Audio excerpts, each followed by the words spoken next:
731. É bom fazer o ato de contrição com frequência?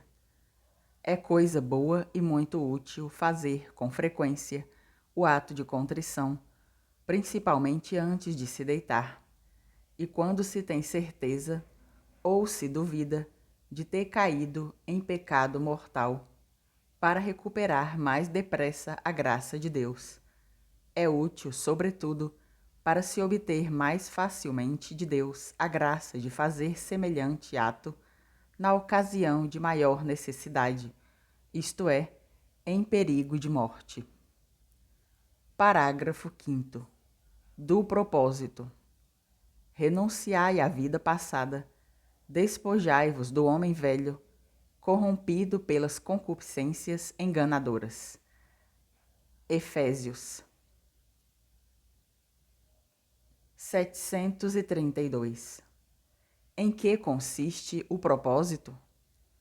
O propósito consiste em uma vontade determinada de nunca mais cometer o pecado e de empregar todos os meios necessários para evitá-lo. 733.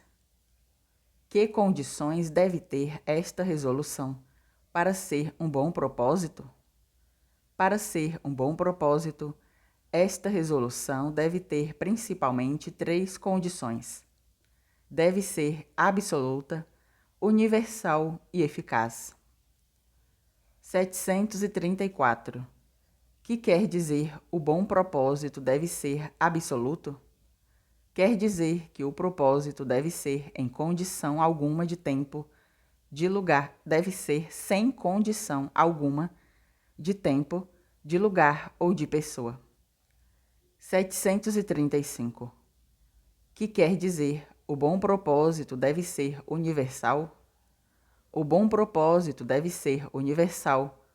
Quer dizer que devemos ter a vontade de evitar todos os pecados mortais, tanto os que já tenhamos cometidos no passado, como os que ainda poderíamos cometer.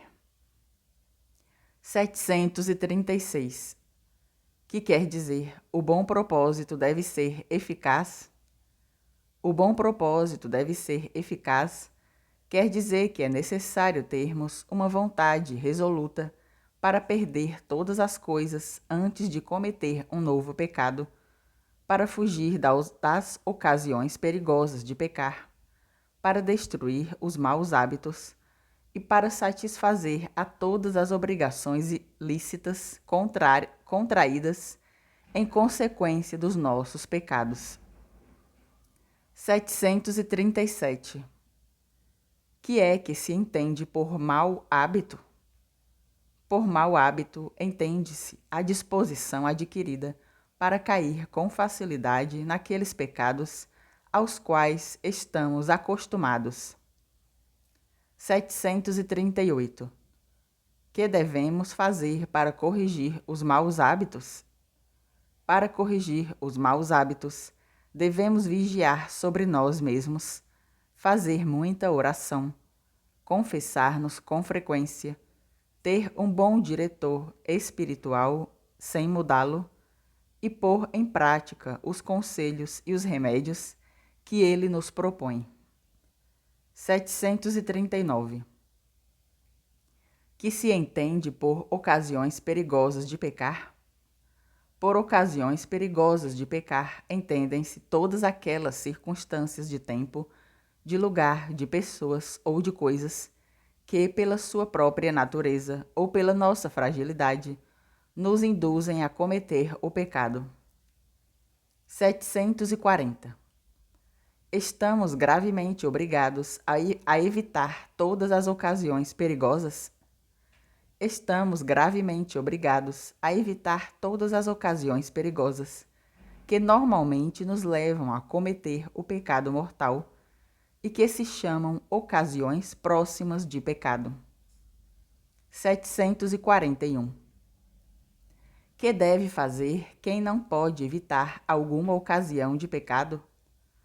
Quem não pode evitar alguma ocasião de pecado, informe-se ao seu confessor e siga os conselhos dele.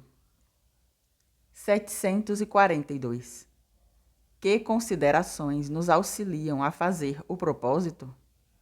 Para fazer o propósito, auxiliam-nos as mesmas considerações que servem para excitar a dor, isto é, a consideração dos motivos que temos para temer a justiça de Deus e para amar a sua infinita bondade. Parágrafo 6º.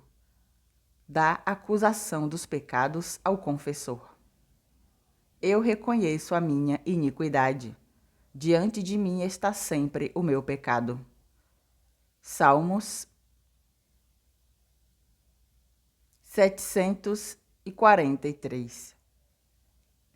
Depois de estardes bem disposto para a confissão, com o exame de consciência, com a dor e com o propósito, que haveis de fazer?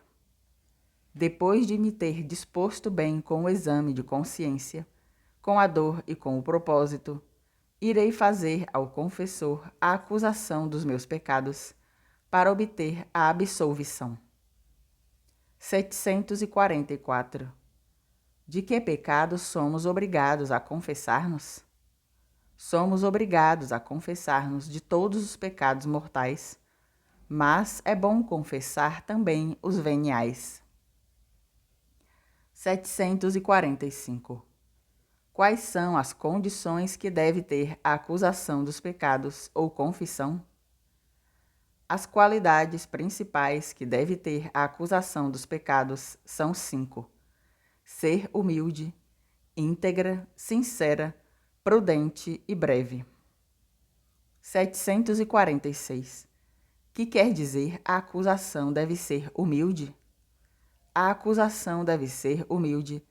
Quer dizer que o penitente deve acusar-se diante de seu confessor, sem altivez de ânimo ou de palavras, mas com sentimentos de um réu que reconhece sua culpa e comparece perante o juiz. 747. Que quer dizer, a acusação deve ser íntegra? A acusação deve ser íntegra, quer dizer que se devem confessar, com as suas circunstâncias e no seu número, todos os pecados mortais cometidos desde a última confissão bem feita, e dos quais se tem consciência. 748.